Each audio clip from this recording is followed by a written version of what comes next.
Atlanta, it's 19. London, 16. Tampa, 23. And Washington, D.C., you're also at 16 with some sunshine. All right? So that's some temps there. All right, let's bring in the guys. Let me say good morning. Good night to Wendell Stephen.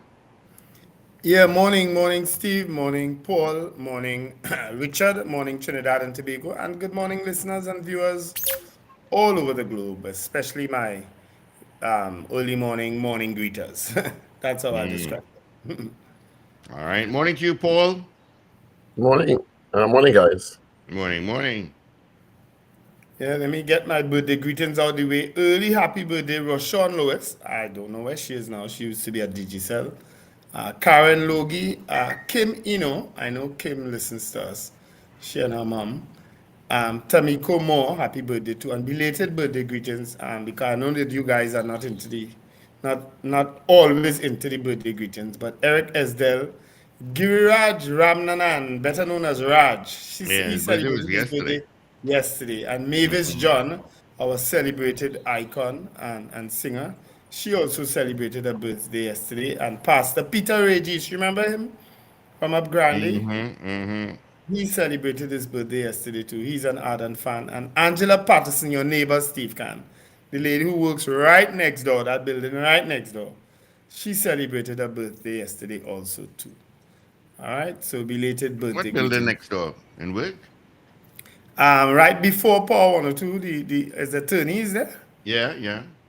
Yeah, she works right next door there. She's an ardent fan of the breakfast show. Oh, okay. She Morning, celebrated Angela. her I birthday. don't know who Yes, you are, but okay. she knows you. She know, and I think you know her. I'm sure you Let's know see her. her. Names Yeah. don't stick in them. Yeah. But they are, those are all the people who celebrated birthdays yesterday and today. My sister would have celebrated her 70th birthday yesterday. My sister who passed a couple of years ago, just under Mm-hmm. 2 years. Yeah. Good morning, CJ, New York. Good morning to you. So, what's going Morning. on, gentlemen? We're here. We're happy to be in the land of the living. You know, it's been a stressful period in life in general. You know, it's just not easy for people all over this globe, but more so especially for us in Trinidad and Tobago, as we struggle with so many different issues. You know, it can be depressing, but at the same time, we just have to give thanks for the joys that we still hold and we still have. You know, and we have a lot to be thankful for. You know, You saw the Minister of Finance. He said those naysayers and doom soothsayers should shut up. But he didn't say those words because the economy is on the rebound and we should be looking at the upside, given what the Central Statistical Office and the uh, latest report has said about the TNT economy is on the path to recovery. So stop you being so pessimistic. you know how particular that man is, eh? To start and he say shut up. You know, somebody go tell He him. didn't say shut up. Oh, That's I know my he didn't say that. So paraphrasing. that's what I say. You know, somebody gonna go back and tell him. You say he tell people to shut up. I see him You pretty know, regularly. He can you tell me. know I how saw him particular he yesterday. is. Okay. But yes, basically, you tell Dr. Roger, Professor Roger is saying shut up, and you tell Dr. Indira Rampus, not Dr. Rampus, Dr.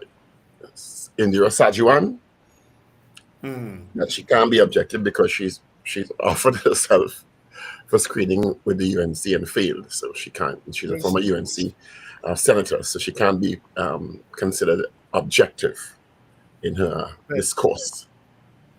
She offered herself a screening. I think she actually contested a seat. All that. Yeah. Yeah, I remember in Indira Sajuan. He was inviting for in the Senate yesterday. You know, As acting prime minister and as minister of finance, he presented the third reading of the media review, and he was in fine form, biting. he yeah. took, he particularly, I don't think he called his name once, but he said this newly minted UWI professor quoting wrong figures and misleading people. And is that what Dr. Husseini was talking about? Yeah, Oh, okay. Well, they have had some running commentary over the years, both of them. Par for the course. Par for the course, yes. Par for the course. Later on today, the Joint Select Committee on National Security will convene a meeting. And among the guests due to appear is the excellently rated Commissioner of Police at 11 this morning. And she must have been prepared. She must have been preparing for you all. Followed by the Permanent Secretary in the Ministry of National Security at 1. Okay. Who's that? I forget his name. At one time you used to be familiar with who the permanent secretaries are, but somehow or the other they don't speak about them too much again. Permanent secretaries used to, how I should put it, be very popular at one time, Very prominent. Yeah. You don't hear about permanent secretaries again and who actually are. Who's the head of the public service now? Is it Val Lewis? It's not Val. No, Val is not the head of the public service. Who is it? Val must be gone by now. I haven't heard Val's name in a while. He was a gentleman, though. I always remember him from the is it the not art society? What society is that he used to head? He was attached to the museum. The museum. That's where he was. That's where I remember him from. Yes. And then he went, he was promoted. Well, I saw about 15 or so deputy PSs in a training program recently, including this young one who I think is doing very well, the former CEO of TTT, David. Yeah. Did a great job with TTT. Did a really good job with TTT Limited. In streamlining that company and basically, for the first time in a long while, having it run in a successful manner, Yeah. And having a clear vision for it. And I saw him on the set with Richard. Richard was on the set. They're filming this new television show called Mixed Up, I think it is, which is a collaboration between Film TT and the TTT Limited. And I think Richard is the writer of the series. I think Richard won the writer, and Richard is providing. He's not on set, but as the writer, he's on set, I guess, guiding his vision for what the show should be. So Richard was on set again till the wee hours of this morning and yesterday. So he's been engrossed in that. So let's just say congratulations to Richard Ragobarsingh for that again. I think. Yeah. I think it's really good that we should that interview on set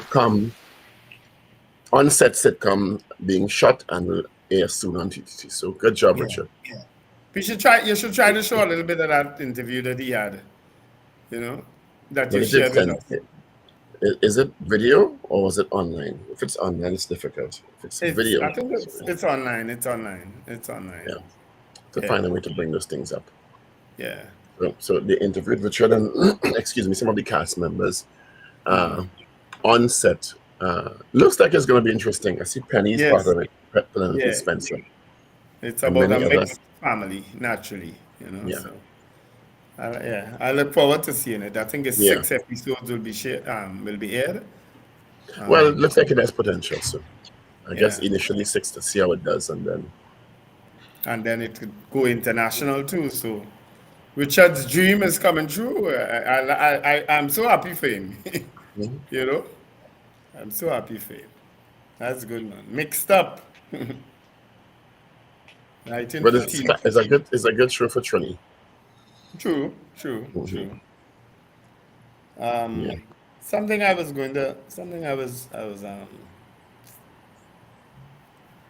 I lost my train of thought. Oh, jeez, why is my screen keep doing this? I really have to. I saw a report this morning. I can't confirm if it's true, but there may have been. Maurice Sweet is head of the public service. Maurice Sweet, okay. Don't know the person. Never heard of him. I know the name on the face. I saw there was an alien on the scene, which what seemed to be a police-involved shooting. Yeah, after a robbery. I think they shot 2 guys. Yeah. Freedom Street Enterprise. The initial unconfirmed report suggests 3 men were shot dead after a shootout with police. I won't call the names until I'm able to confirm it. The news last night said 2. 2, okay. Rennie, Paul, and Danielle. The other victim remains unidentified. So, yeah. So that's one of the bubbling stories this morning. I saw another report of a home invasion somewhere in central Trinidad, picked up by the family's CCTV camera. One of the points in the media review that came up in the appropriation bill yesterday that many people commented on was the allocation to the TT Police Service to procure new vehicles. And many people asked, including myself, about if there is an auditing system in place for how many vehicles the police service goes through on an annual basis or a semi-annual basis, given the fact that I don't know if they care less for the cars, if they maintain the cars on a regular basis, or if it's just a whole, well, mash up a car, get a new car, or the new cars. You understand? Because the condition I see many police vehicles in, I have to ask the question what the auditing process is like for procurement and understanding if in 2021 we went through 30 cars, in 2022 we went through 35 cars, and in 2023 we're going to go through 40 cars. There may need to be probably needs to be some sort of mechanism for holding people accountable for use and care of these vehicles. Well, I remember Gary Griffith had said that they have to be accountable, and they must be held accountable when anything happens to the vehicles. I think that was just went in one ear and came Held out. accountable how? Held accountable how? Well, they've been investigated, and they'll have to pay for it. Like a few other things. I've seen one of the people who said that body cams was going to be a standard procedure with police officers. So he said and hoped for other things that maybe did not come through the police service. Yeah. Okay. I've seen when you on the eastbound on the Beetham and you exit into Barataria, and a lot of people use it where the 2 lanes head into the Barataria roundabout, and then there's the other 2 lanes where the Ministry of Works uses. I've seen a police car, a police jeep, jump that to get on the other side because clearly they don't want to stay in traffic. Put it this way, if it's their car, they would never think twice about doing it and the way they did it. And I just said, it's not their vehicle, so they really don't care. Well, I was just shocked the way he did it. I don't want to put a generalized statement on they don't care, but certainly there are some officers who may not be applying as much care as they should. And when you have a report from Senator Dr. Ragobarsingh, that the St. Joseph Police Station, this is what he said last night, had 1 operational vehicle. And it's not an unusual story to hear that police stations have 1 car or no cars. Yeah. When you're asking for $70-odd million to buy vehicles, you have to ask if proper protocols and mechanisms are in place for the care and maintenance of these. Because if we look at how many cars they're going through on an annual basis, we may find that, well, something could be wrong here. And as somebody else said, like I forget who it is, Vemcot seems to be a graveyard for state vehicles in one agency or another. Yeah.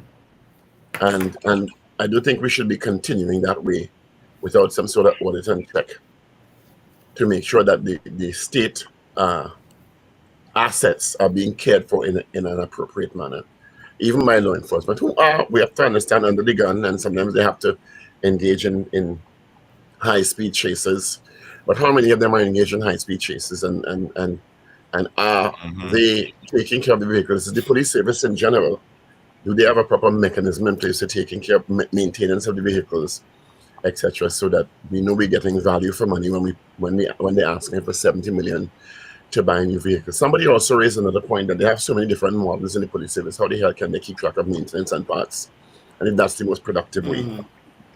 Yeah. Because if you have 1 or 2 models of cars, then if a car is dented up so much, maybe you can get parts, some engine parts, some one that's unable to be used again, written off to fix the other. But I don't know that those mechanisms are in place for efficiency and value for money. Naturally, in the corner, let Bush brothers and buy one. How is that going to work, Paul? When you have to please Nissan, you have to please Toyota, you have to please Lifestyle Motors. How Why is do you that have to going to work? please them? Why do you have to please them, I mean, Wendell? why you have to please them? Why you think? Why do you have to please them? I don't know. I'm asking you. You're making a statement, sir. Why did you have to please them? You in government too long, eh? I'm not in government. I'm governance system. Oh, well, I think you know very well what I mean by that. I don't Yeah, know but that you making a statement and you missed out answer motors. I just want to make sure. Answer Motors. How could I forget Answer Motors? Thanks for reminding me. How could you forget answer motors? Crazy lifestyle.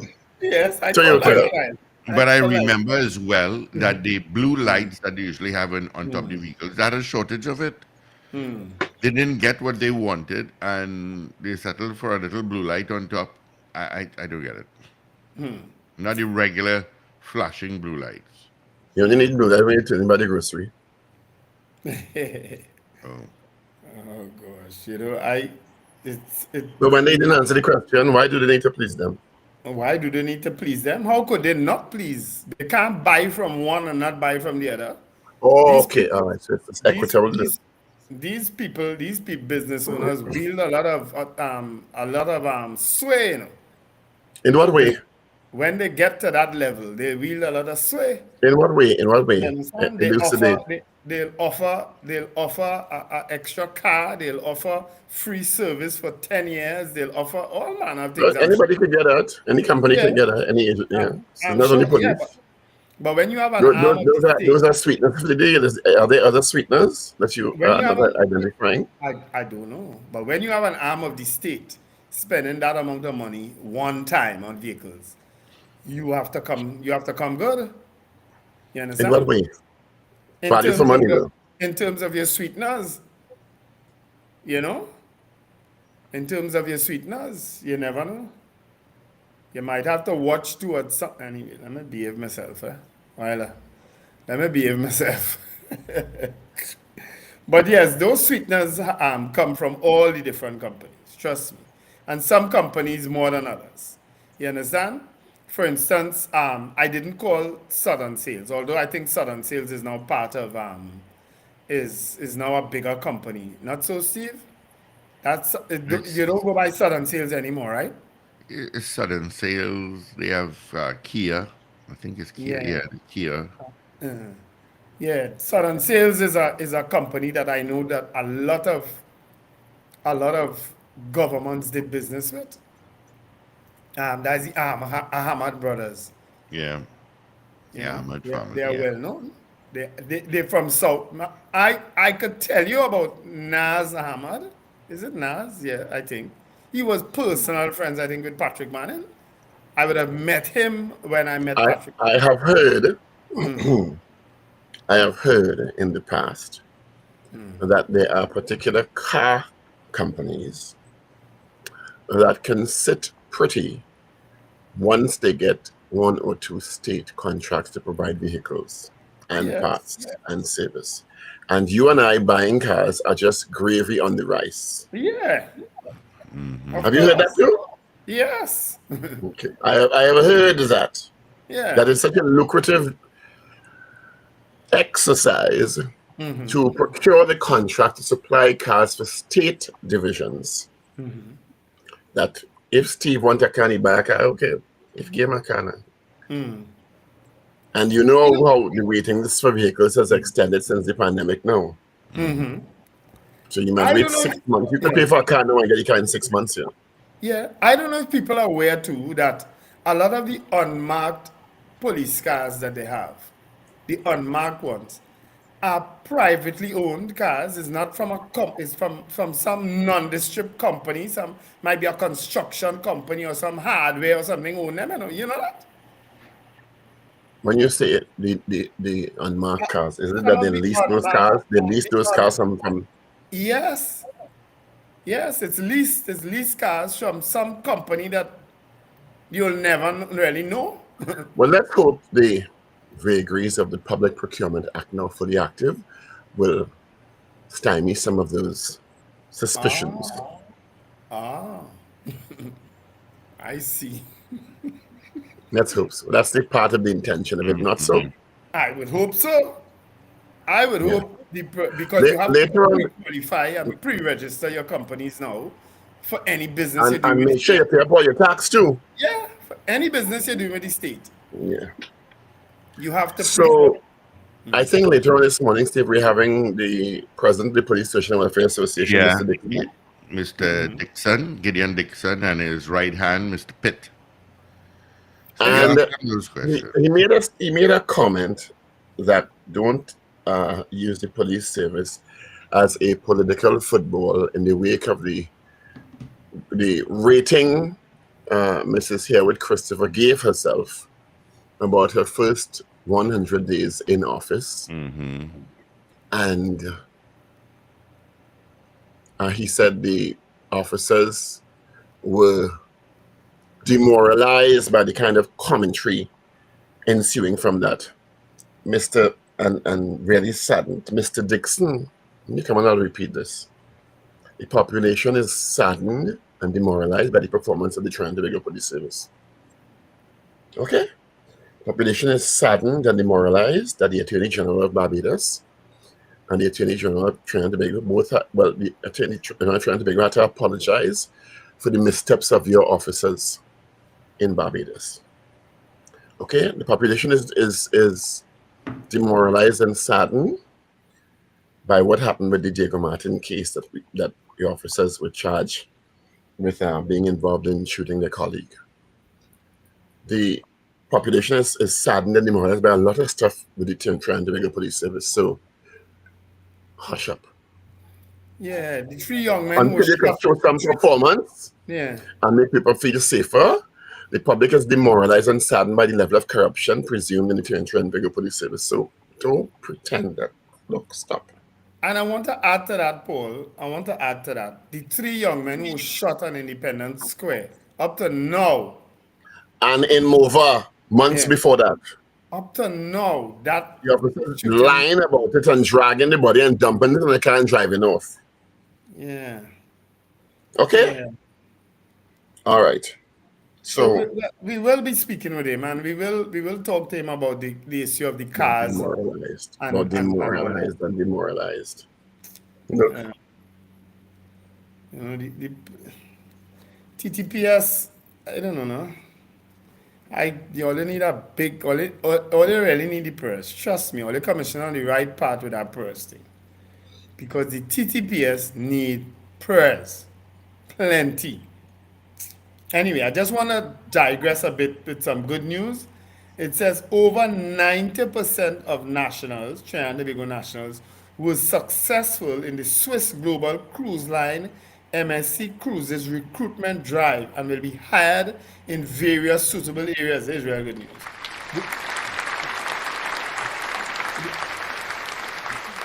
The recruitment drive took place last week at Queen's Hall in Port of Spain.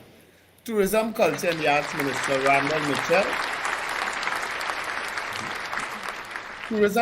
Randall Mitchell told the newspaper yesterday that over 200 applicants were interviewed by a recruitment team comprising MSC Cruises and Meridian Recruitment Agency officials.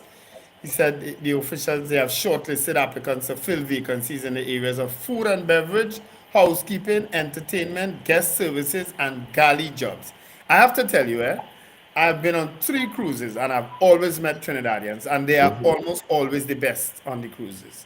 The hardest workers. It's a great job, and many people have afforded themselves the opportunity to have long-term jobs there. Yes. Actually, they spend 10, 15, 20 years on the cruise lines, basically saving money and building the wealth. Yes. Because they don't have to spend any money, really. Their board and food is obviously taken care of. And I have several friends who, 10, 15, 20 years on cruise liners. They went through a bit of a bad patch, obviously, during the pandemic. But they're back on stream now and offering deals. Entertainment, 2 singers. This guy from H2O Flow, he's, on a cruise line providing entertainment and a variety of services. And it's very easy to move up the ladder too and do well. So that's great news. Yeah, we also have to congratulate 2 young men who topped the graduating class of Howard University this year. Yes, Trinidadian young men who top the graduating class of Howard University. Yep, give them a little applause there too, man. Calling for applause and things. Yeah. I'm quicker than Fever, you know. Yes. Fever will be still searching for something, you know. He's a little slow of the draw. Yeah, I saw Which is not always a bad thing, you know. Being slow of And the draw. Carl has resumed flights to Caracas. That's also good news. State-owned Caribbean Airlines on Saturday resumed flights to the Venezuelan capital of Caracas. Carl, in a news release on Saturday, said it is pleased to announce the resumption of operations to Caracas and the expansion of its route network to the Eastern Caribbean in the coming months.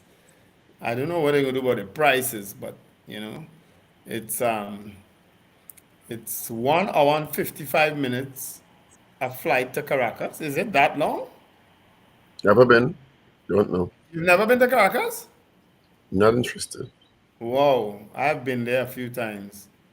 I have close friends living in Caracas. You know, Yeah. I think I have family living there. yeah. Caracas is nice. Well, I haven't been in a while, you know, and I know that they went through hell, pure hell. I don't know how else to describe what they would have gone through in terms of the economy and the Yeah, went poverty. through, they're still going through. Well, they're still going through it, but not at the same level that they were at that time. That time Really? was Okay. really bad. I think it was really Really? bad. They're not going to the same level? They still have medicine and food and stuff. Well, And yeah, basic toiletries and things. I know a lot of This- A lot of Trinidadians help, and a lot of Venezuelans are here in Trinidad sending back To stuff. my knowledge, the Venezuelan economy has collapsed and is still in that terrible state. I don't know that it's recovered in any way, form, or fashion.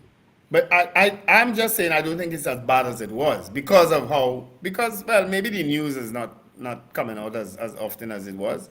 But I know a lot of people here help, eh? I know them. I know some of those people The personally. Venezuelans take back food and medicine and Yeah. toiletries and stuff to the family because that's why they're here. Yeah, I think that opportunity. They ain't here because they want to line with you alone, you know. But I think that opportunity that they were given to be here has worked for a lot of families and a lot of them. It's not just they're just not coming to interact with you To line with me. and provide companionship. Empanadas. Companionship. Quesadillas. To provide And companionship. empanadas. We go with And that. some empanadas and empanadas. And arepas. Yeah, arepas. Like Folded how that arepas. roll off your tongue there, man. Arepas. My grandfather and my father's side is Venezuelan. Yeah. Okay. His name was Isidros Ramos. Isidros Vamos. I am a Ramos, you know. You're Ramos. Oh, I am a Ramos. that's a popular name, you know. I am a full-fledged Ramos. Ramos. The only reason, according to my father and mother, that he changed it to Richards is because when he came here, being the old Pyro, he saw this beautiful black woman from Grandy and he married her and had one set of children. Half of them, there's always a set of twins. One would be red and one would be dark. And very often, one of the twins would die. And his father refused to help him because he married a black woman. So he decided he's not going to carry on the Ramos name. Actually, my grandfather's name is Paul Isidros Ramos. I'm named after my grandfather. So I'm a full Ramos, you know. Yeah, full Ramos. Huh? Zina, you hear that? Ramos, you know. Ramos de Rama, eh? Don't take it further now, but just leave it so. You have to be so obvious. I can't help it. I just like you sometimes. They got the message. Yeah. So when people talking about migrants and things, they migrate long time, you know. All right, there you go. Hmm? There you go. You know, this sort of story though, has me a bit disturbed. And maybe you could chime in on it, Paul.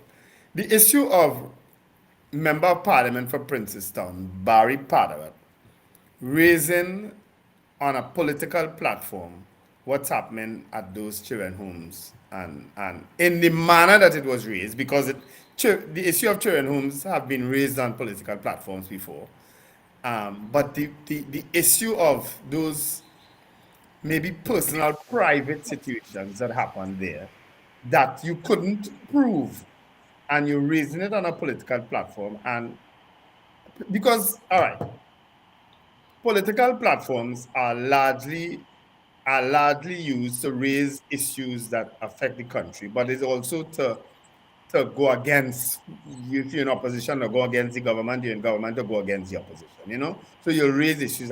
So when an issue like that is raised in an atmosphere that it was raised in, you get the impression that you're blaming somebody. You're blaming somebody in the government for this. And I'm speaking specifically with regards to two teenagers who got pregnant whilst at the home.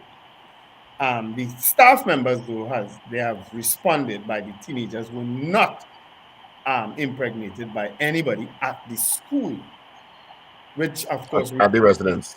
at the residence, which of course raises other issues, But I don't know. I think it was in poor taste by MP Padarat. Why is it, if he's raising an issue about teenage, because the residences fall under the authority, oversight, and falls under a ministry of, I think, headed by Anna Webster Royce. So it's like any other ministry's accountability. Yeah, but So again, what's the as I problem? said, because of the particular situation, that's why I Well, preface all what I said. did he identify the young ladies by name? Well, no, he didn't, as far as I'm Well, aware. exactly. What's the problem? But I'm just saying that issues of children's homes have been raised on political platforms before. That is not the problem. By different political entities at different times, and should continue to be raised. Well, I could read the story, but it's a bit long. You forget, we had a whole month and a half a news cycle with Judith Jones' report and Salga report on children's Yes, homes. and- So what's the and I'm- problem? What's I'm- different now with the MP I'm Padarat raising saying it? you didn't listen to a word I said before. I listened to a word. I just disagree that it shouldn't be raised. I didn't hear that he raised it. No, I'm not saying you shouldn't disagree. You should agree with me, My point is that particular incident should not have been raised. That's all I'm saying. I thought Why? it The was girl getting pregnant I while thought it in was- children's homes? well, that's the point. You're Why did she get blaming. the supervision? It appears that you're blaming the children's home when they're not to blame. Who's to blame then? Well, The girls are wards of the children's home under the supervision of the officials in the children's home and get pregnant while there. Who dropped the ball? and I also pointed to that raises other issues. So then why shouldn't MP Padarat raise it as a concern? I'm just concerned that it was raised in the manner it was raised, Paul. That's all. Okay. Noted. Thank you. That you're getting on like some of them administrative staff in the corporation now. After you say all kind of thing, you end it with noted. They do us that a lot, Would you like me to continue or just you take the noted? No, I'll take the noted. I saw Minister Webster Roy making a plea for peace because I think I hadn't read it in the news myself, but it implied that there was another incident of a baby getting grazed by a bullet or something like that. One infant getting grazed by a bullet recently. Where is I don't know. I think I saw. Is that in the Carenage area? Let me read the release. They sent a release. Let me read the release. Right. Media release dated May 16th. As Minister with Responsibility, the title is Safeguarding Our Children and Violence. As Minister with Responsibility for Gender and Child, I painfully noted stories from various media houses which highlighted injuries inflicted on a 1-year-old girl who was grazed by a bullet during an attack. I am deeply saddened by this and other similar incidents, especially where a child is harmed or killed and where a child is witnessed such acts of lawlessness. The public is reminded that every child has the inalienable right to be protected from and all forms of violence, regardless of whether the violence is directed toward the child or whether the child is made to witness or simply collateral damage due to acts of violence. So that implies that there was a recent incident, wouldn't you say? Yeah, sounds so. Because and we've seen in the past couple of months a 12-year-old being shot in the head and another child being shot by assailants in violent crime acts in the country. So, Paul, I want to go back to the story with the children's home and the Mhm. response because I didn't see this, and I think it's very important that I read this. The Okay. Children's Authority, and this will debunk everything you just said. The Mhm. Children's Authority said in a statement that the two girls in question were already pregnant when they were brought to the authority for placement, and as such, police reports were made at the time. So they came to the home pregnant. So they didn't get pregnant whilst in the care of the children's home.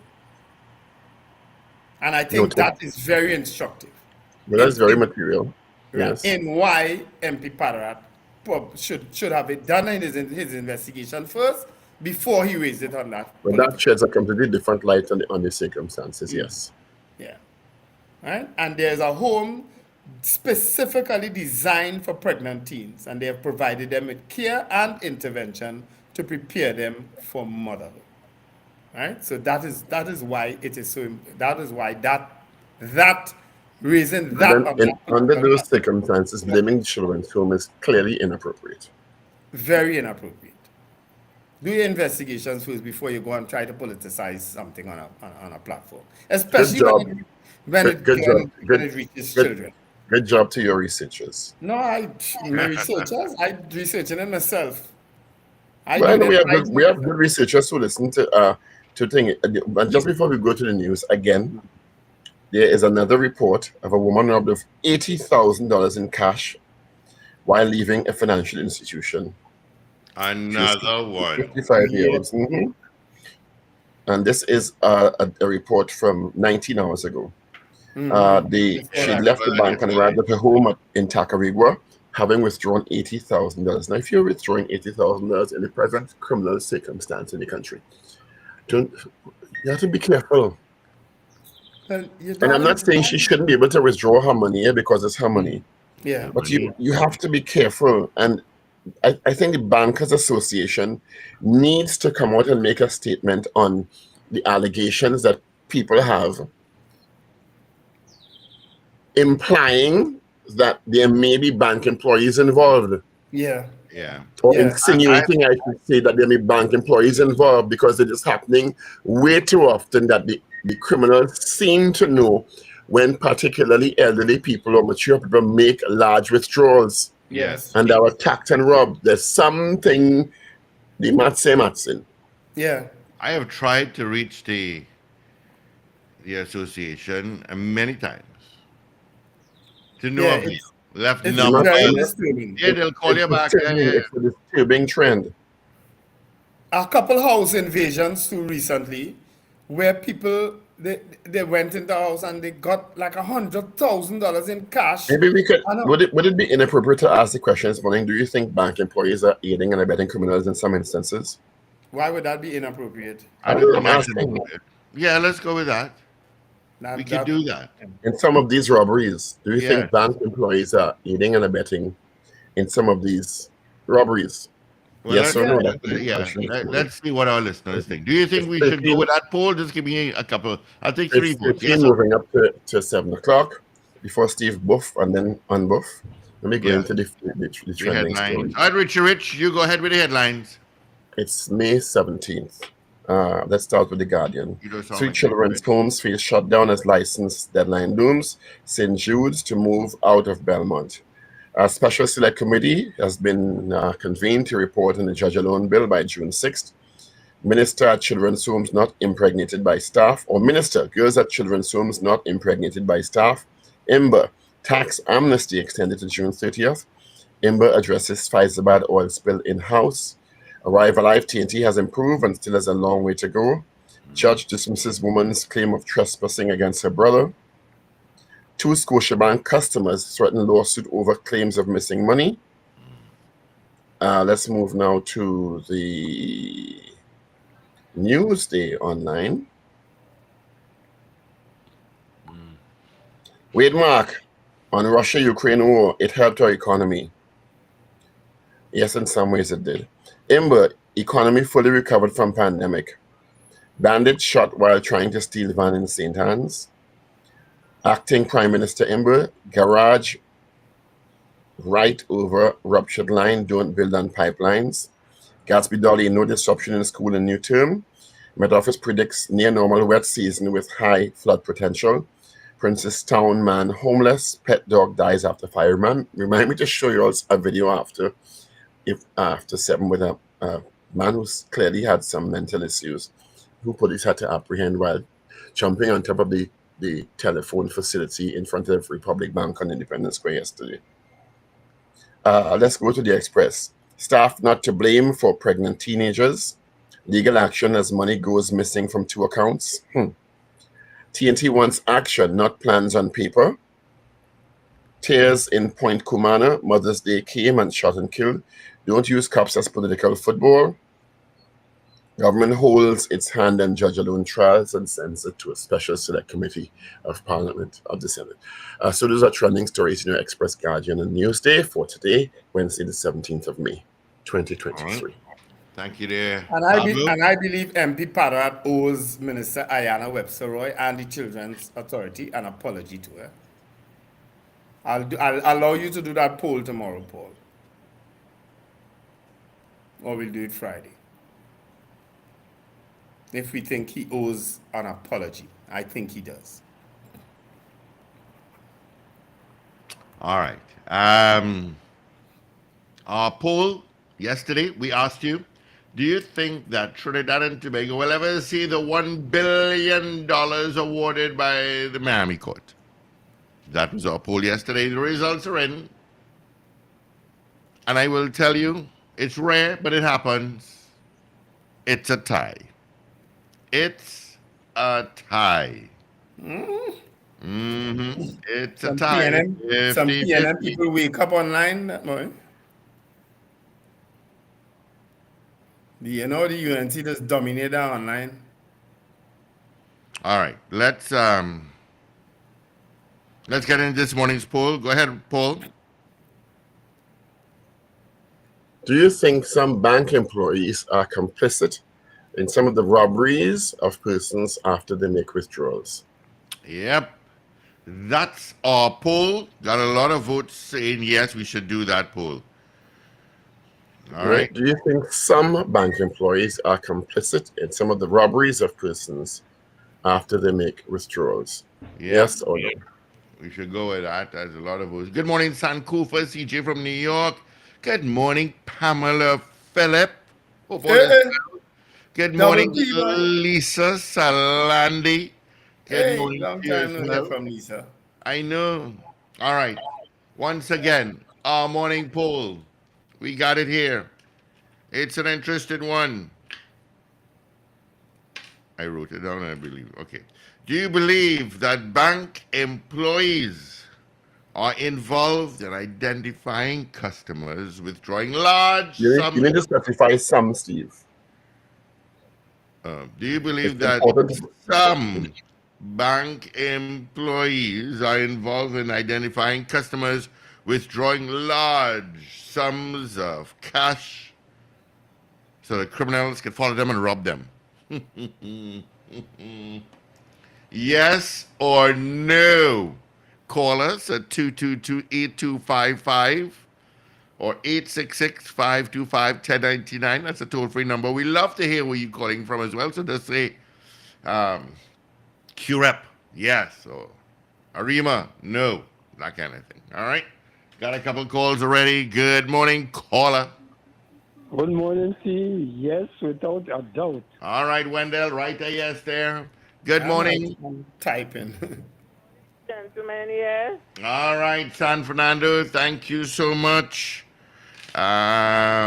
Sexy San Fernando, first off, boy, this one, get your Sexy San Fernando. Yes to the poll. Thank you so much. Lisa says yes. Thank you, Lise. Pamela Phillip said yes. What says you, caller? Good morning, guys. And look, South Sugarwaners, yes. All right, Edinburgh, South Sugar Guanas, thank you. That's Miss a new voice. That's a Miss new Bonnie voice. West says yes. Eddie says yes. Moneymaker, Moneymaker, where you resurrect from, boy? Yes. Troy, hey Troy, long time. We wake you up this morning? Yes. Mr. Carapo, yes. Zena and Arima, Arima PNM blanket. Yes. Good morning. all right. Trinity Jam, good morning, guys. Hell yes. My elderly aunts and friends are always being rubbed at a certain bank in Valsayn. Totally, yeah. I know a few from that banker. Trevin Arima says yes. Good morning, caller. What says you? Where you calling from? Morning, gentlemen. Coovert. I said yes. All right, Uber. Cuba. Uber. CJ out in New York. Yes. Lorna, morning, Lorna. Special good morning to Kali and that whatless fella called Indy.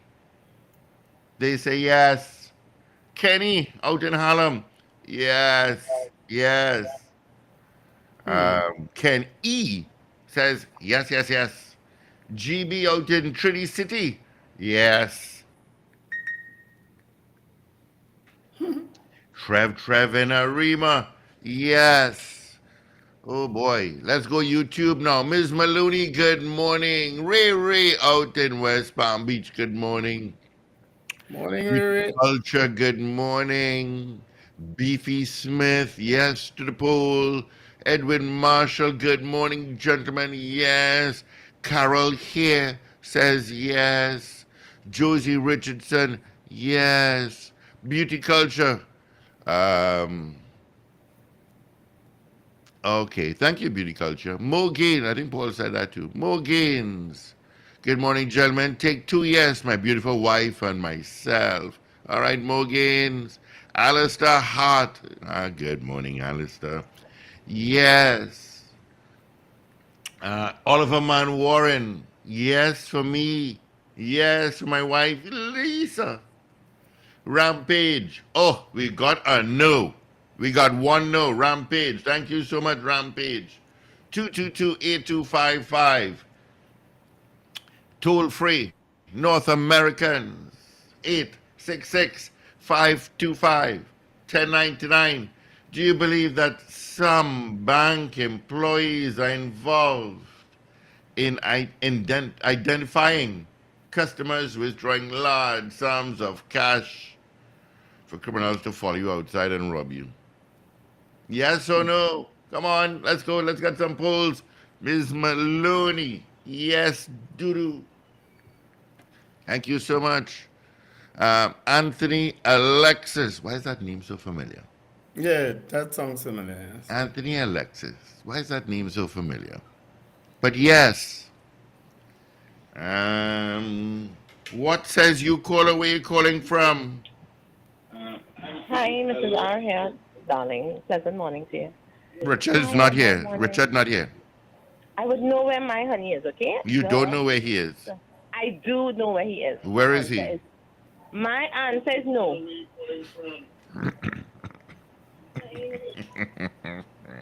I just like to ride like girl up here.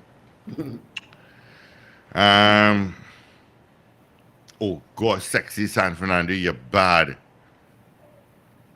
Hey, what sexy San Fernando say? I don't mean this by anything, but she says there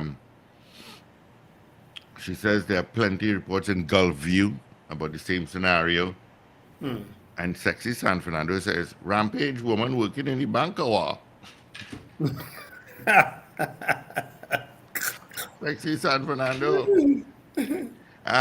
Rena Bodo Jennings. Oh yes.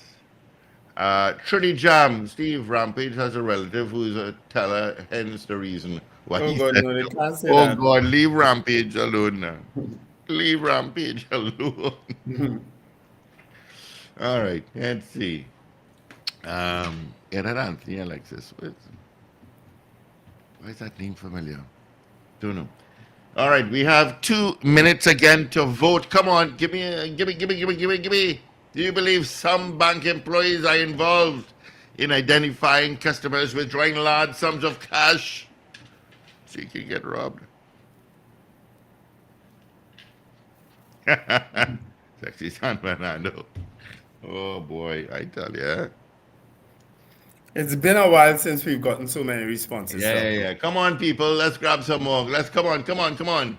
Rampage is now on. He says, do not understand criminals. Same way they case people to kidnap them, the little help from anyone, same applies with this art of crime.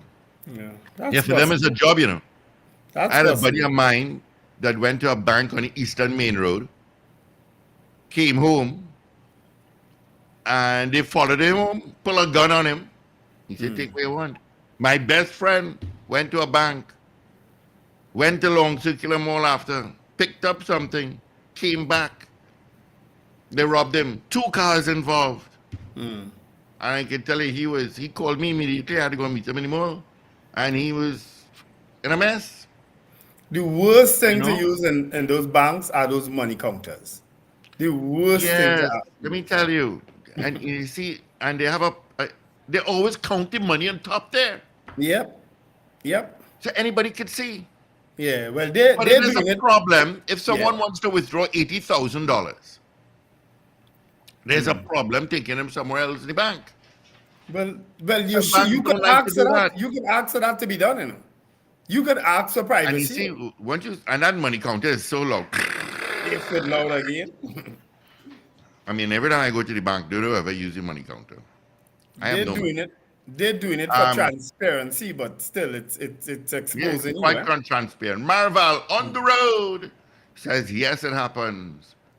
Rampage says laugh out loud. All these guys. Sherry, yes. My Sherry. Vaughn Drayton from Malabar. Morning, Vaughn. Yes. Beauty culture. A big yes to the poll. Thank you so much.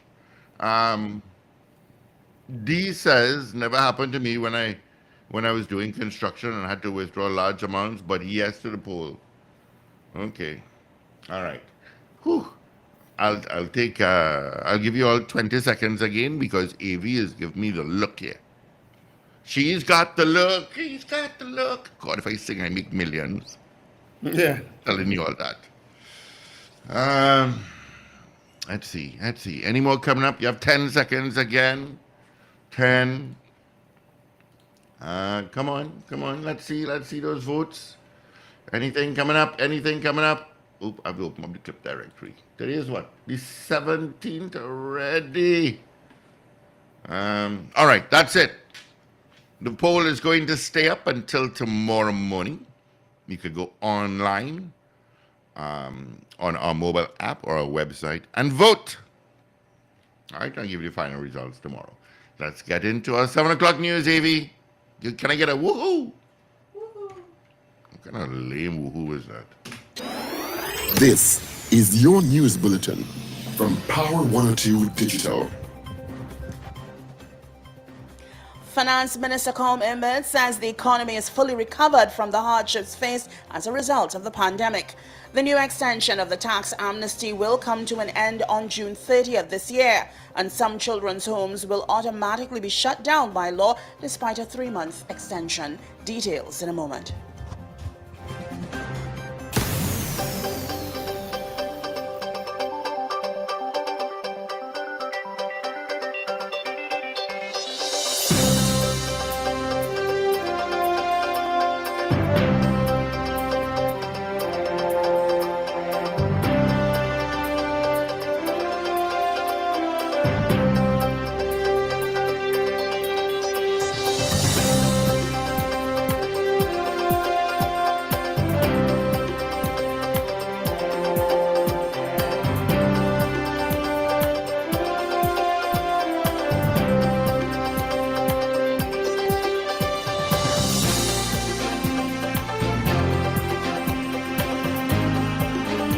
This is News to 7 o'clock on Power 102 Digital. I'm Afril Sintil Bob. Good morning. Finance Minister Colm Imbert has said that based on statistics by the Central Statistical Office, CSO, it is clear the economy has fully recovered from the hardship faced as a result of the pandemic. Imbert, who is acting as Prime Minister while Dr. Keith Rowley is out of the country, was speaking in the Senate on Tuesday morning during the second reading of the 2023 mid-year budget review.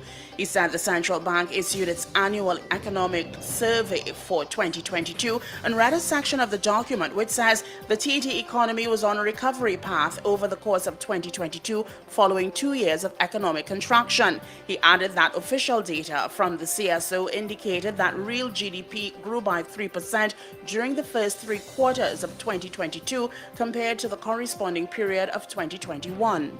Meanwhile, Imbert says the Heritage and Stabilization Fund is now valued at $5.4 billion. It was set up to stabilize the economy in response to volatility in the energy sector and to save for future generations. The Ministry of Finance says the current standing of the HSF is very encouraging in spite of serious challenges facing the global economy. Last year, the government deposited over $300 million in the HSF. The Heritage and Stabilization Fund, despite uncertainty in the global economy, despite extreme volatility in commodity prices, despite belief that there will be a recession in some of the advanced economies, despite banking problems in the United States, the Heritage and Stabilization Fund is quite stable and is at currently a little over $5.4 billion. In the Senate on Tuesday, Minister Imbert said there will be no withdrawal from the fund at this time to support government's request for additional money to manage the nation's business. The money will be used to supplement the Infrastructure Development Fund, which is the way the government finances state enterprises and statutory authorities. And I want to make it clear that that supplementation to the Ministry of Finance is not money for the Ministry of Finance. That is to supplement the Infrastructure Development Fund. And the Infrastructure Development Fund is the way that the government finances state enterprises. When the Infrastructure Development Fund was set up years ago, 15 or so years ago or more, the new extension of the tax amnesty will come to an end on June 30th this year. This facility allows for the waiver of penalties and interest charges payable by taxpayers on outstanding tax liabilities in relation to taxes under the revenue laws. Minister of Finance Colm Imbert in the Senate on Tuesday said this provision will allow small businesses to be in line with their outstanding payments. I am satisfied, as occurred with the previous set of VAT bonds, that these bonds can be immediately cashed in by anybody who wants to at a rate of 100 cents on the dollar. Those who want to keep them will get a return that exceeds anything they would get on a deposit account in the commercial banks. And that is for refunds in excess of $250 million. Those persons who are owed money of $250,000, more than $250,000 as a VAT refund, they are eligible for the bonds. Mr. Imbert also provided an update on value-added tax bonds, which can be immediately cashed in by anybody who wants to at a rate of 100 cents on the dollar.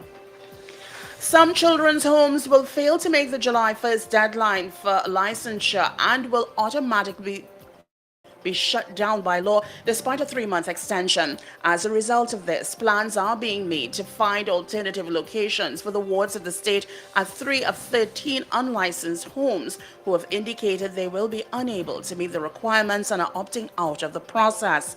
According to reports this morning, plans are also being made to relocate the St. Jude's home for girls from its current location in Belmont.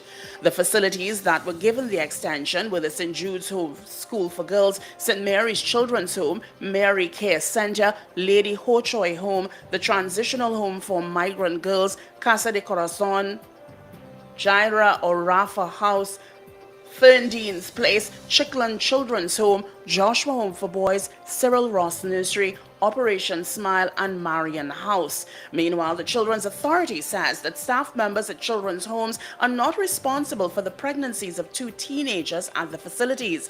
The Children's Authority said in a statement that the 2 girls in question were already pregnant when they were brought to the authority for placement, and as such, police reports were made at the time. Additionally, the authority said 2 children's homes specifically designated for children or pregnant teens have provided them with care and intervention to prepare them for motherhood.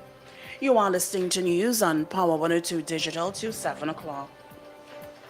Well, finally, here's weather news for the period today till midnight. Trinidad and Tobago, generally sunny conditions interrupted at times by partly cloudy spells with a chance of a few brief isolated showers. There's a low chance of the isolated heavy shower favoring Trinidad mainly during the afternoon. Nighttime will be fair despite 1 or 2 brief showers. A mild concentration of Saharan dust is present in the atmosphere, so persons sensitive to these conditions are being advised to exercise caution. Look out for a forecast maximum temperature of 32 degrees Celsius at Piarco International Airport and 31 degrees Celsius at Crown Point in Tobago. Currently, it's 28 degrees Celsius at Piarco and 26 degrees Celsius at Crown Point, Tobago. Recapping your headlines at 7 o'clock, Finance Minister Colm Imbert says the economy has fully recovered from the hardships faced as a result of the pandemic. The new extension of the tax amnesty will come to an end on June 30th this year, and some children's homes will automatically be shut down by law despite a 3-month extension. I'm Avril Sentilbab. That was news to 7 o'clock on Power 102 Digital. Look out for more news in detail at 12 noon today and an update at 8 o'clock this morning. For more details, log on to power102fm.com.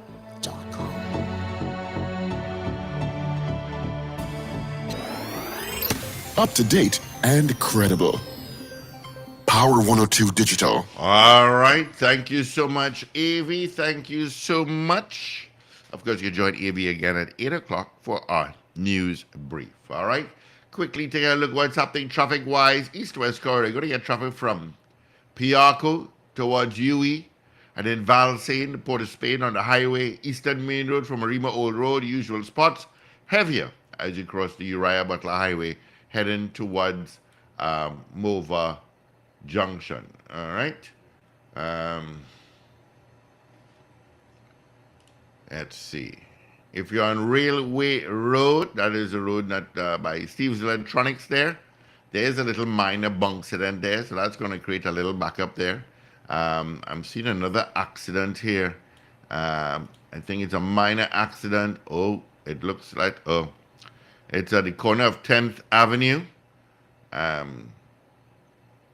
by the gas station there. Yeah, by 10th Avenue.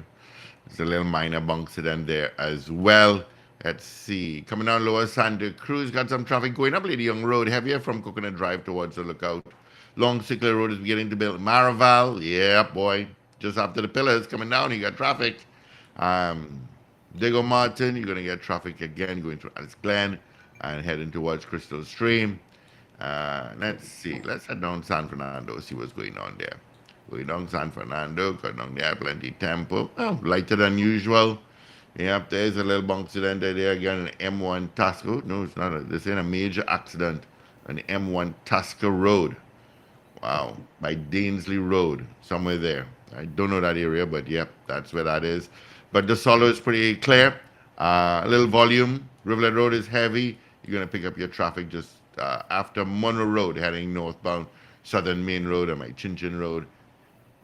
You got some traffic. All right, let's check again with our morning poll. We did ask you this morning. Let me just get it here. Can I move things around? Do you believe that some bank employees are involved in identifying customers withdrawing large sums of cash for criminals to rob?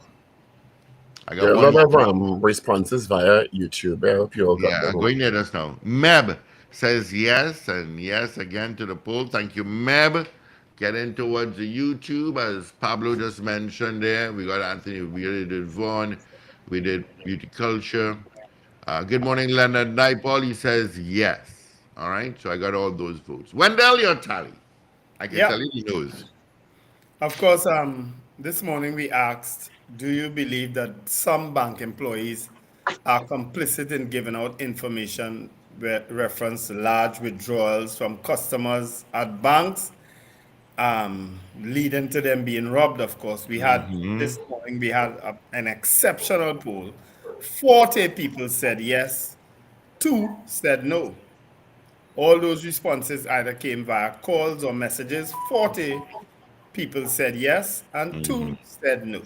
And the banks are so quiet on it. The Bankers Association is just extremely quiet. Yeah, they're very, very quiet on it. They're not saying anything at all. But I mean, the supposed coincidence now of persons who, particularly who are elderly or mature people, who have withdrawn large sums of money, being robbed a couple minutes after on their way home is I can't consider it coincidence anymore. No, it's How not. how will they if you take out $100 or $80,000? How? Yeah, When most women will have their handbag anyway. You understand? yeah. It is disturbing. It It is is very disturbing. disturbing. And the Bankers Association needs to make a statement on it. Yeah. But they're quiet. I think somebody messaged, I saw it come up a while ago, that maybe they should prevent bank employees from having their phones whilst they're attending to people. Well, I have No, heard the of a more bankers sinister employees of implication. banks. I have had a more sinister implication that and I have no way of confirming if this is true. I'm not going to put that on the table. That in some instances they're giving secret burner phones. Yeah. Oh, So they're going to use their own phone to implicate themselves if an investigation is carried out. right. But You you give see, them a that's burner phone and you dispose of the burner phone after a week or whatever it is. That I have heard. I can't confirm that is true, but I have heard that's part of the process. yeah. I know frontline bank employees not supposed to be on their phones.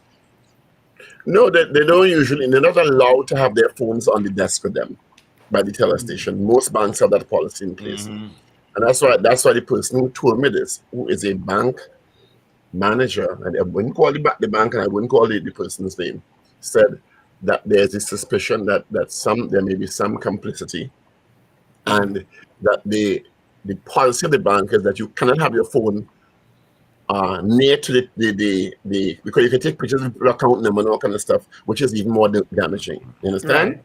Yeah. And you can't answer a phone while you're dealing with a customer at a bank. Most banks have that in place, but they're giving these tiny burner phones. You understand? Where they send a message to whatever ex coming out with a red dress, just take out $60,000 and be alerted. Yeah. You know, Because they could also simply walk away from their station after and make that call.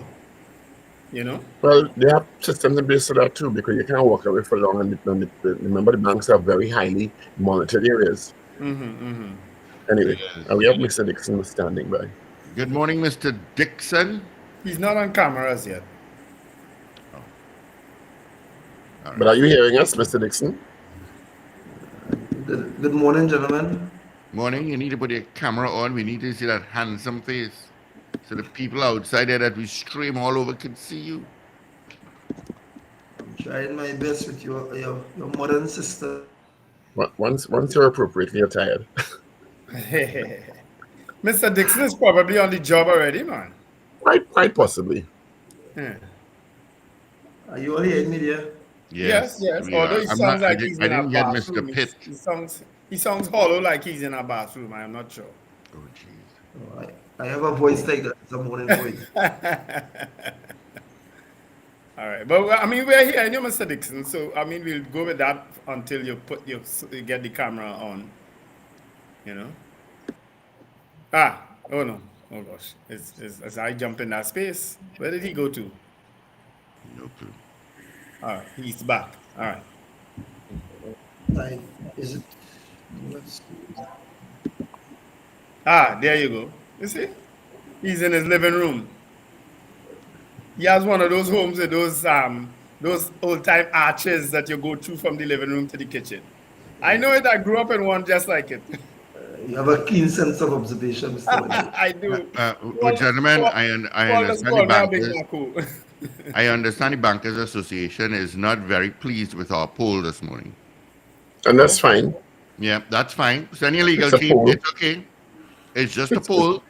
It's just a poll, some opinion. It's what people think. We didn't say we know for sure. Okay. And look at the overall response. Anyway, good morning, Mr. Dixon. Thank you. Hold on, Mr. Dixon. I am glad that the Bankers Association is listening, because I called many times to get somebody from the Bankers Association to talk about this issue. Many times. I have left my name, I've left my telephone number, my personal telephone number, and you all did not respond to me whatsoever. Did not.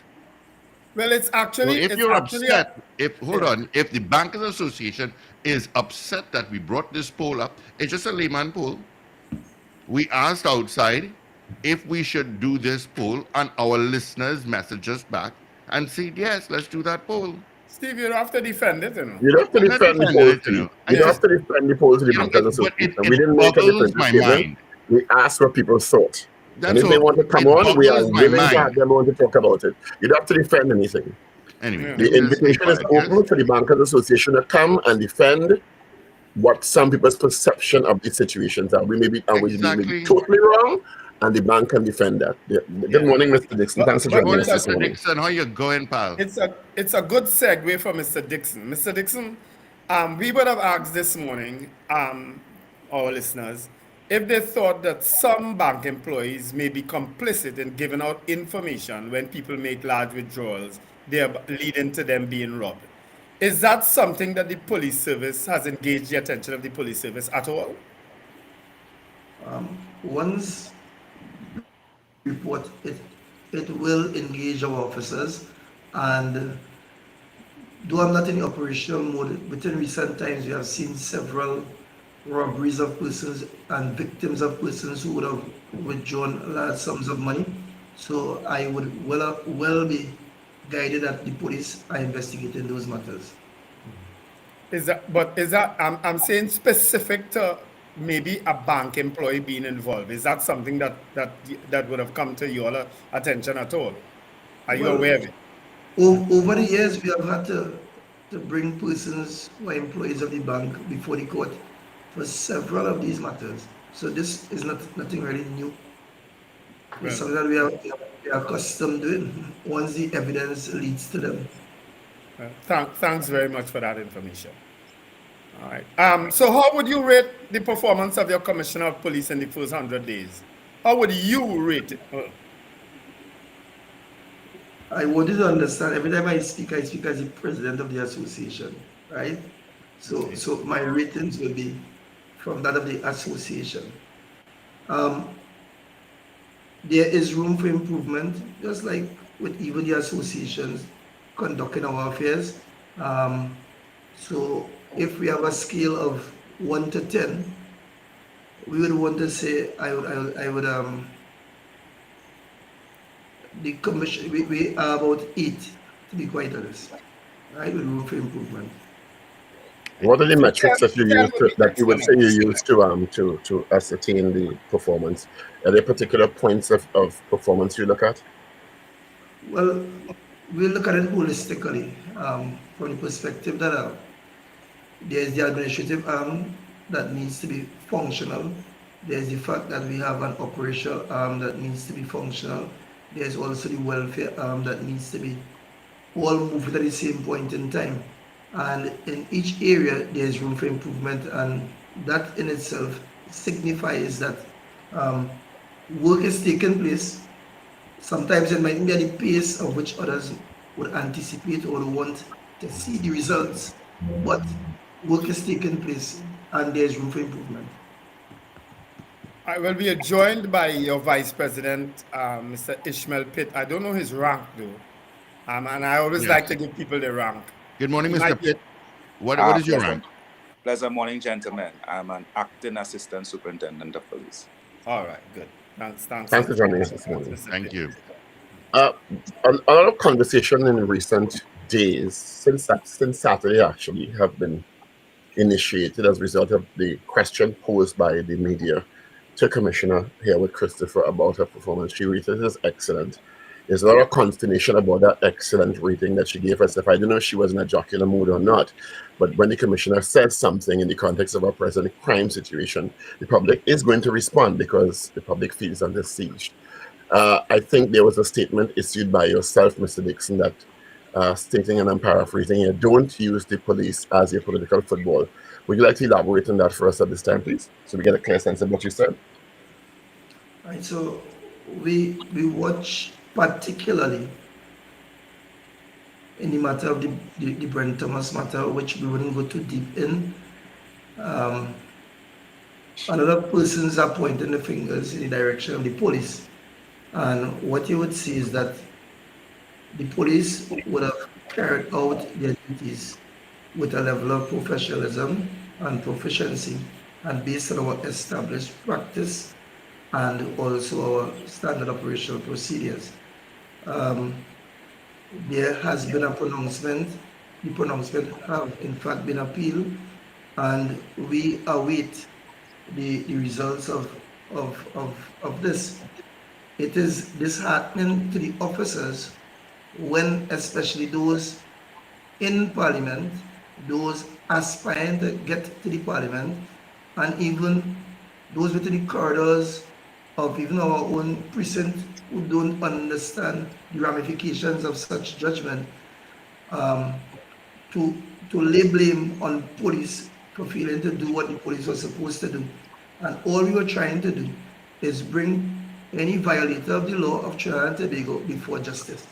And these alarming claims sometimes are amplified, especially when you touch persons who are considered to be the elite class, and not necessarily when you engage persons who are from the average class citizen. So these things... Well, that's not necessarily true, because the police have been criticized for actions in several other high-profile cases with supposedly ordinary citizens. So that is not necessarily so. I disagree with that.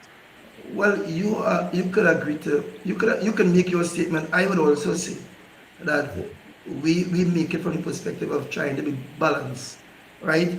And looking at the entire criminal justice system and the amplification of situations when certain persons are in fact brought before justice. And if you do a poll with the layman, you will see the same thing. Well, I don't know what poll you will do, but I know ordinary members of the public have concerns about the way police carry out the duties, difficult duties at that, challenging duties and high-risk duties in many instances. And we can go into a number of situations where there have been questions about police process. The situation in Mova, the situation where your colleague was unfortunately killed in Diego Martin. There are questions about the investigations into the 3 young men killed in Independence Square who died by police bullets. And we don't have all the details about those things. It's not one incident, and those are not persons who are supposedly high rank in a higher socioeconomic group either.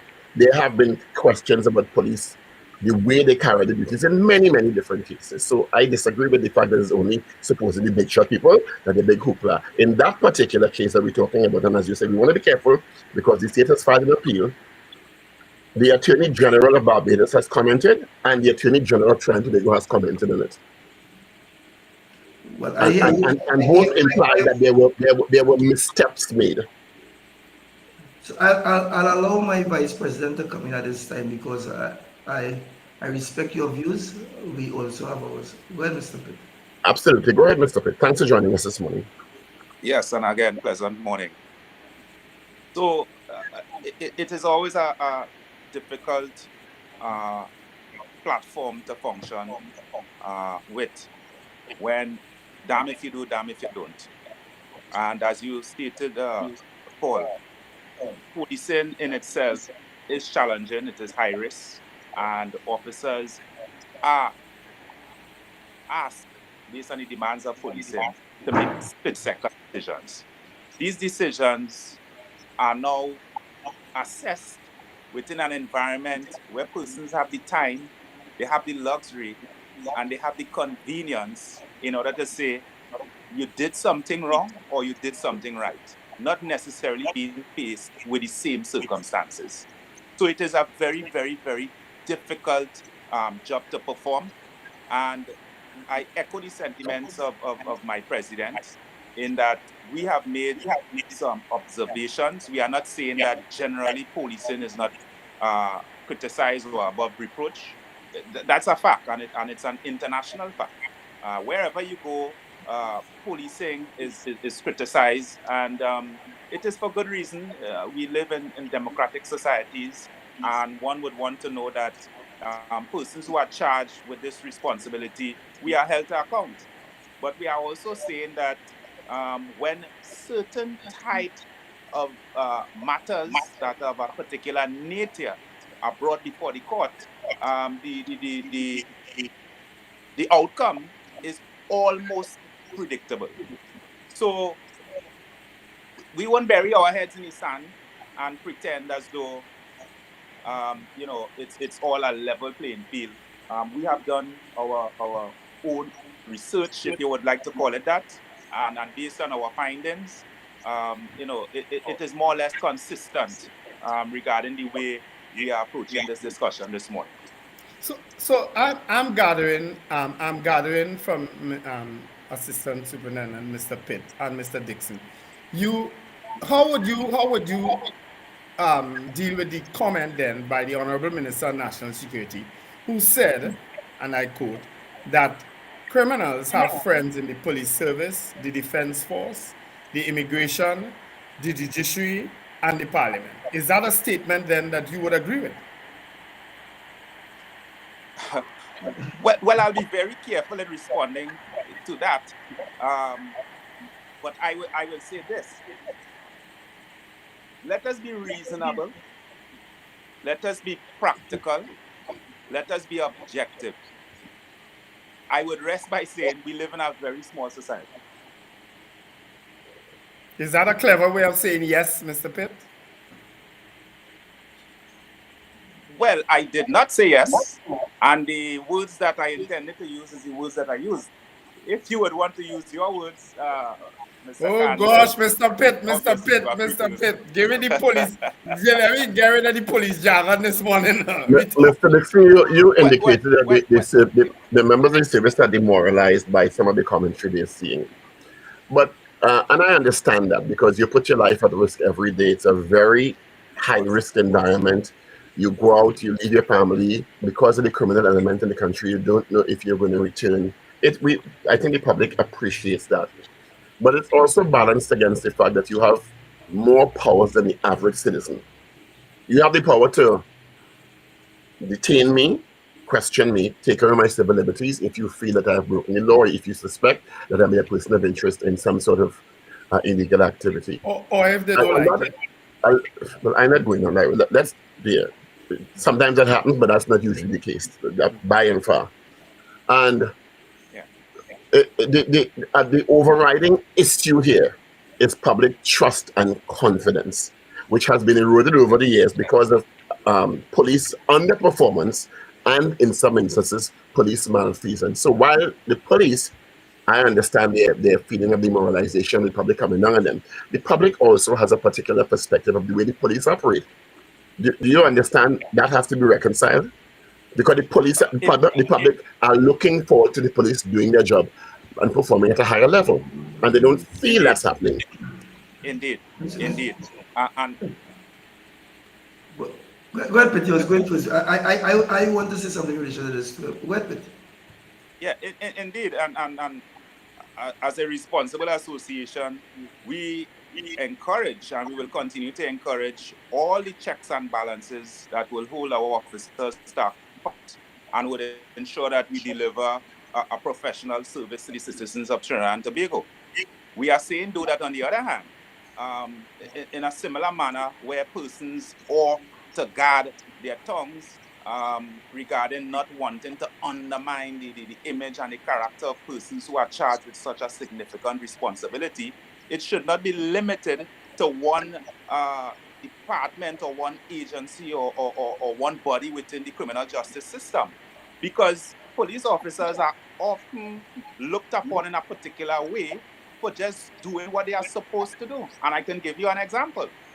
If you are to get a ticket this morning, and I'm saying you, but probably the average citizen, their view of a police officer might change just based on that experience, because they may be of the view that, hey, this person could have given me a bribe. And whatever they have thought about the police before, probably in a positive light, is as though you kick down the pail of milk. Another example is that probably your parents may have had engagements with the police for whatever reason. It may have been negative. And as a child or as someone within that environment, as young people say, you continue to tote a particular type of feelings. So not all the venom that is directed towards police officers with merit, we are saying yes, we are not above reproach. We will accept blame where blame is due. And for that reason, we encourage the mechanism that hold our officers to account. But it must be balanced. And that is what we are looking for. I'll let Mr. Dixon answer. Mr. Dixon wants to respond to us. Go ahead, Mr. Dixon. Yeah, Mr. Richards is an interesting point. The public trust and confidence that you refer to. And you would appreciate that even in our strategic objective goals, it is ranked highly as we try to win the public trust and confidence. The organization is not beyond reproach. The officers are not beyond reproach. The officers are officers from right within the confines of Trinidad and Tobago. And when you make a reference to their desire, to their objectives in terms of going out and executing their duty on a day-to-day basis, it is the same persons from the context of Trinidad and Tobago who would have trained for about a 6 months period at maximum, that they came into the organization as an adult. And the breakdown is not just necessarily the police service. The breakdown continues to be above and beyond just the service. And then the true test of policing is measured at the court. And you often hear of the amplified views of the police in terms of treating with issues, and no one is looking at the thousands of matters that we have before the court. So when you have criminals revolving in this in the cycle, and all they know is criminal enterprise, and the police continues to work and bring them before justice, how do you feel as a police officer who is also a human being? How would he feel that this man who you spent hours in terms of observation, in terms of gathering information, in terms of preferring charge, and taking this man before the criminal, before the court, before you can even get transport to reach before the court, the matter is called, the man is back out, he just would have committed some serious crime. The reality is, people tend to forget that police are also human beings too. And then those who measure, they measure from their own personal belief and what is also sensationalized. Because let's ask yourself, how many times have you engaged the police and they were found wanting? I can answer the question. I will tell you my personal experience is I have not had problems with police officers, but I've been a relatively high-profile person for a number of years. I have had access to media for a number of years, for over 30 years. So they may interact with me differently because they know I have an outlet to go and talk about the experience. And I'm not saying that they respond to every citizen the same way. And you have to understand, while I get your point, you and your vice president, about person's personal experiences, when sometimes they actually do have broken the law, the police are applying their jobs, doing their jobs diligently, that they have a particular perspective. Sometimes it's not what is done, it's how it's done. And then when you have high profile situations, and I'm going to cite the unfortunate death of your colleague in Diego Martin, who I forget his name, please excuse me, when the initial PC Jilks, yes. Mm-hmm. When the initial report to then Commissioner Jacob was that Jelano Romney was the main suspect, and the commissioner went on the word of his officers who misled him and said Jelano Romney is the one who they think killed your colleague, and it turned out that your colleague died from a police bullet. Those are more powerful examples of why the public has a distrust of the police. I hear you, Mr. Richards, and I will just simply say, whilst you hold to the one-off instances when the police was found wanting There are greater instances when the police would have gone above and beyond. And if the police wasn't above and beyond, then Trinidad and Tobago, as we see it presently, would have total decay in our society. Let us look. Agreed. You hold on to that. You hold on to that. I go in now. Let us look at this. We just came out of the pandemic situation. You had hard-working officers on the ground every single day, 24 hours a the day, to protect the lives of every single citizen of Trinidad and Tobago. When those in authority had to recognize the work of the persons done, not a single police officer was considered for the work that they would have done. We lost 39 officers. The regulation changed over 75 times. The officers' leave was restricted for over 2.5 years. Nobody in seeing those things. What we see is every time the police fall short, we speak of the public trust and confidence. And I am saying I'm not the total defender of all the actions of police officers, but it must be a balanced approach. And where our officers are found wanting, we have the mechanisms in place which have brought them before justice. Look at even the same PSB who are bringing officers before the court in a bid to weed them out of the system and also to regain public trust and confidence. So let us be balanced in our approach and our analysis. Mr. Dixon, I'm in total agreement with you with what you just said. But guess what? You have a whole communication department at your disposal. Why isn't the public being updated on a regular basis as to when you do good, and even in terms of the investigations that you are engaged in? Why aren't we being updated on a regular basis? Why do we have to keep asking, we in the media that is, have to keep asking these questions of the TTPS when there's a whole department at your disposal? I think my Vice President will answer this question. Well, I can say there's a tremendous effort in order to get what we would call success stories out there to the public. What we would say, though, is that it doesn't have the same level of appeal when it hits the public forum. So, as they would say, bad news sells fast, as opposed to what we would deem success stories. Because there are several programs, inclusive of Beyond the Tape and other media platforms, where the good work of the police is advanced. And there are several bulletins that would be sent out to members of the public regarding dates of sensitive investigations that had what we will call successful outcomes.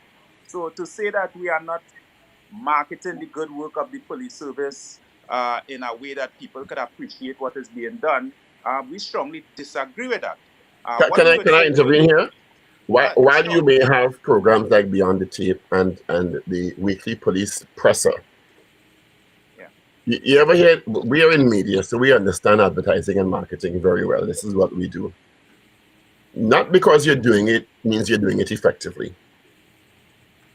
And if you are doing it on a consistent basis and the message is not getting through, maybe you need to examine whether or not your communication and PR department is doing an effective job or not. Let me answer you.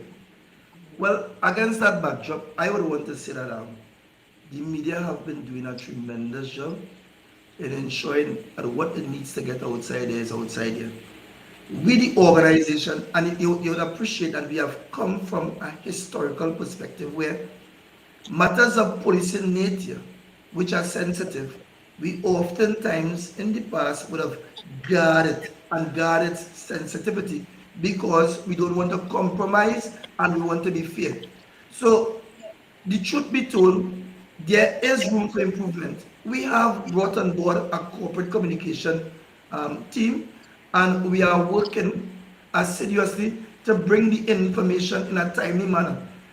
But again, we are not perfect, right? And we also would want the media to partner with us in ensuring some of our success stories get out there in a timely manner, right? So all in all, it is a collaborative approach we are seeking at this point in time. Let me ask a question in terms of results and solutions. What are the major challenges officers face on a daily basis? You're the president of the association. Mr. Pitt is the vice president. on a daily basis in trying to execute their duties effectively? I didn't hear the first part. What are the major challenges that you think you're encountering in executing your duties effectively and building that public trust and confidence? Okay. Excellent question. So the major challenges that we could speak to is one, misinformation. Two, also. No, elaborate on that. Don't just say misinformation. Just give us a sense of what you mean by that. Yeah. So misinformation. So when I say misinformation, I speak directly to that we are in an era now where there is a lot of social media imprints that if you filter it and sift through it, sometimes there is plenty fluff and misleading information which causes persons to not be aware of the facts, and they have their own perception generated. So misinformation or miscommunication is one. Two, the fact that Put a pause there. You recently had a commissioner who was very good at using social and digital media to proffer and advance the successes of the police service when he was in charge.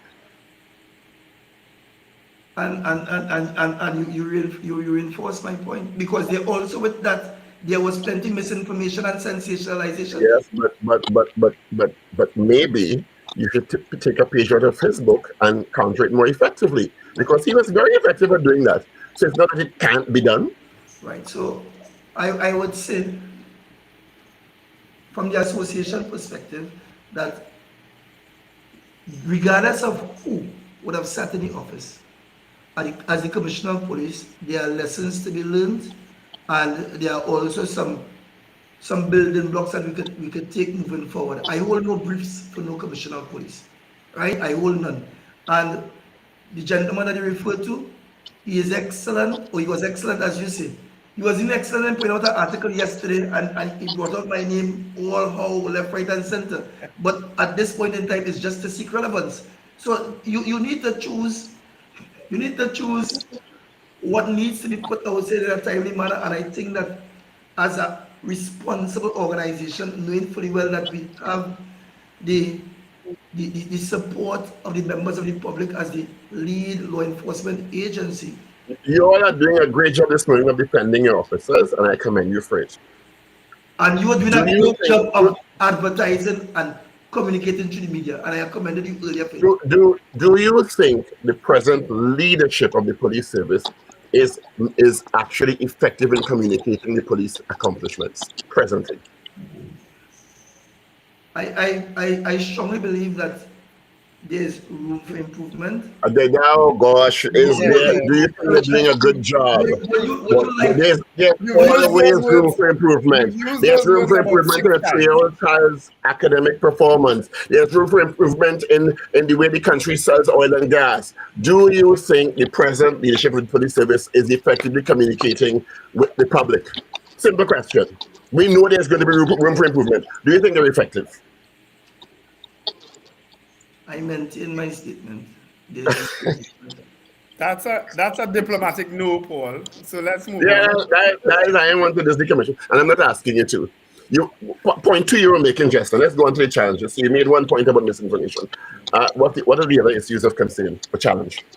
Right. So a lot of persons are not mindful of the fact that the police officer in engaging. So let's take, for instance, spaces of East Port of Spain and environs, just East Port of Spain and environs. So oftentimes in our engagement there to bring perpetrators before justice, you will find that members of the public who operate there, who are not fully briefed as to the role and function of the police, from a historical perspective, will attack the police or encroach on police space when all we are doing is trying to carry out our lawful duties. There has been confrontation, even injury occurred to both members of the public and also the police officers in the past. These things form challenges. There's also the issue of training for officers and retraining of the officers. And we, Peter and myself, and several of the young leaders coming up in the organization see the value of training and recertification as one of the cultures that we need to reintroduce or have introduced into the organization. You see, with that, it means we will be able to be walking the pathway of best practice in Trinidad and Tobago. When an officer trains at the academy, sometimes his next training is 15, 20 years later. So training is an issue. Let me ask that question before another time. Are officers comfortable with the consistent use of body cams? Well, that's an excellent question. Consistent. I think that within the introduction of it, there was an opportunity for us to sensitize our officers the effectiveness of body cam, the best practice in relation to body cam, how we can also defend our officers when accusations and allegations are made. Those communication never really occurred. So if you are looking to, the game started with a group of officers going on the road one particular hour, and then you look at to introduce something without sensitizing, informing, and bringing them up to speed, you will always find the pushback because from the time the game changed, persons will have reservation. So by and large, I think more and more officers are realizing that there is greater value in the use of the body cam as opposed to not having it in usage, and we will see that quality in itself change going forward. Mr. Dixon, this morning we would have also raised an issue concerning the police vehicles and in terms of their accountability, because I think a certain amount of money, I think, was proffered in this media review towards the purchase of police vehicles. And we were having a discussion, and is there any accountability done for people, for police officers who negligently drive and operate police vehicles? Well, again, we have a robust disciplinary process where officers who fall short of the standard operational procedure, once so detected, they are brought before the tribunal officer and are dealt with in the manner as set out by our regulations and by our disciplinary process. So what persons on the other side might not appreciate is that the vehicles that the police use are vehicles that don't go to a person's place of work and park up there when you arrive at 6:30 in the morning, and then it is utilized again when you're going home in the evening at 5 p.m. to face the traffic. The vehicles that police use, because we are predominantly in operational mode, must be on the road and would endure a level of wear and tear. The servicing of the vehicles is cause for concern, the service and maintenance is cause for concern, but by and large, the vehicles have to be operational almost 24 hours a day. Is there some survey available to you all to determine who might be the better drivers or who would be the better operators of these vehicles in the different divisions? Because I know I see a lot more police women driving police vehicles now than you used to see at one time. You hardly ever saw police. Is it that you find that police women have been taking better care of the vehicles? Is there any survey available? I see Mr. Pitt smile. Mr. Pitt smiling, so I'll let him answer. Well, the straight out response is no. There's no survey, and we have nothing to suggest that women police officers take better care of our fleet than the male police officers. As the president just stated, police vehicles are used, and they are used more regularly than the average vehicle that an individual may own or that an organization may own. These vehicles run, we could say, for almost 24 hours a day, and with that would come a level of wear and tear that might not be, normal to the average vehicle owner or to somebody who might be looking in from the outside to say, well, hey, this vehicle carry a relatively new series, but in terms of probably how they look and how they function, it is a totally different situation. But yes, the mechanisms are there regarding the accountability for the resources, namely the vehicles, in terms of the disciplinary process and even the laws of Trinidad and Tobago. Because there are officers who have found themselves before the court regarding their conduct in driving police vehicles. So it's a combination of things that contribute to our fleet aging much quicker than probably other organizations. One of the prominent issues in the media these days is the issue of home invasions. I don't know, and it's a three-part question. One, is there a statistical increase in home invasions because information helps people, and you are poised in terms of interaction with your officers to be able to inform people? And if there's an increase, do you think the police is responsive enough to that, the police service? Ishmael, go ahead. Operations. Yes, there is an increase in home invasions, and we have had what we'll call a multi-pronged response. Just to piggyback on our earlier discussion regarding success stories, we have had some success stories regarding home invasions. It is of concern to us, and for that reason, we have used platforms like this in order to sensitize members of the public as to tips that would make them harder targets for situations like this.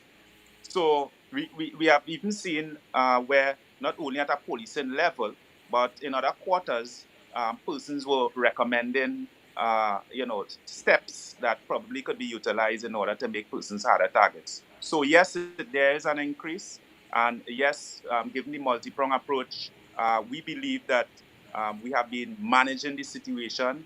As you've stated before, there's always room for improvement, and we will accept that. Mm-hmm. How do you view the comment then that miscreants along the east-west corridor are targeting East Indians in the Aranguez area in particular? Well, straight out, there is no data that supports that statement.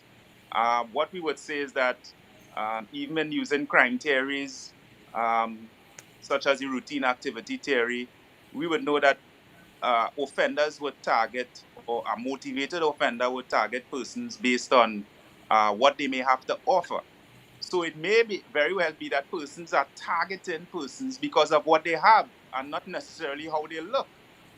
If someone believes that John Brown is in possession of a large amount of cash or a large amount of jewelry, and they are motivated enough to get it, and that person is in a position where they are vulnerable, then it doesn't matter as to how that person looks. That motivated offender would seize the opportunity in order to get whatever he or she desires.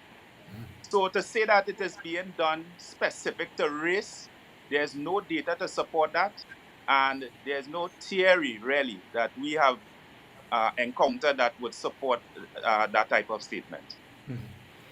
Can we expect an update anytime soon on some of the investigations that are taking place?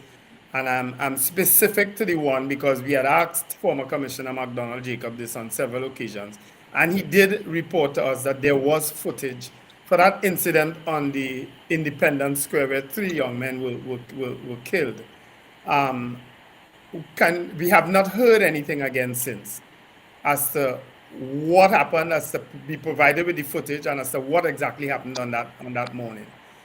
Can we expect updates on some of these investigations that you are currently engaged in? Well,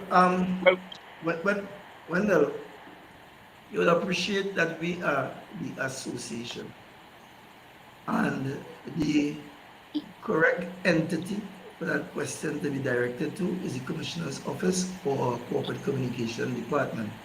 And in the interest of transparency and accountability, I see no reason why an update cannot be provided, right? So we would also ask them to be able to do the needful and update members of the public. Because we did get a report about the missing ammunition and that no police officer was to be held accountable. We did get a report on that. So I don't see any reason why we can't get updates on some of the other matters. And I agree. We have to see the media as our partners in our bid to regain public trust and confidence.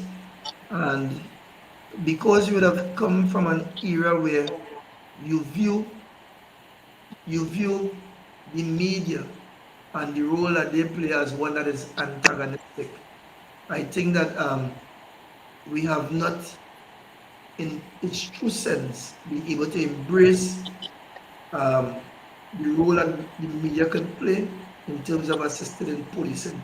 And straight out, I just want to say that if we look at first world countries, as we continue to aspire to be there, the role the media plays is quite significant. As a matter of fact, there is, in most of these countries, a deputy commissioner of police responsible for communicating.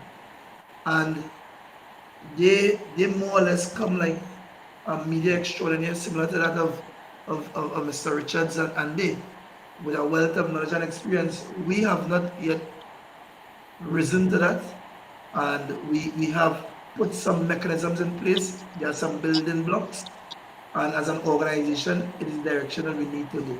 So there is room for improvement. We are not perfect. Well, I'm not sure if Paul has anything else to ask, but we are upon 8 o'clock, and we want to thank you, gentlemen, very much for joining us on the breakfast show. Well, thanks very much for having us. I trust that your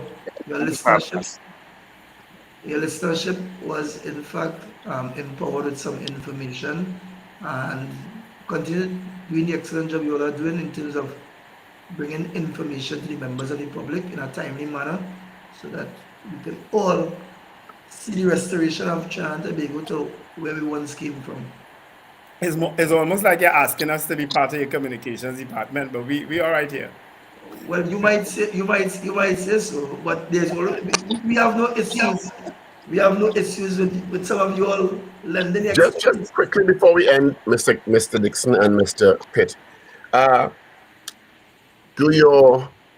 your officers exposed to counseling on a regular basis, given the high risk involved and the contentious situations and the shootouts, and even when they're involved in police-involved shootouts, to pull a trigger and somebody dies is a traumatic experience. Do you think your officers are exposed to counseling and psychological services as much as they should be, or at all? Excellent question, and that question I would say that we are. Our standard operational procedure as it relates to use of force, once officers are engaged in any shooting, and they are mandated to go and get counseling. We have a robust victim support unit and also a social work unit, which we are still developing, that have been doing tremendous in engaging our officers. I could say I have communicated with Mr. Hanif Benjamin from the Children's Authority, and we have a meeting carded for sometime after 11 a.m. Mr. Benjamin is no longer with the authority. Well, thank you very much for that clarity. So I don't know who you communicated with at the Children's Authority, because that was an erroneous statement. Mr. Benjamin.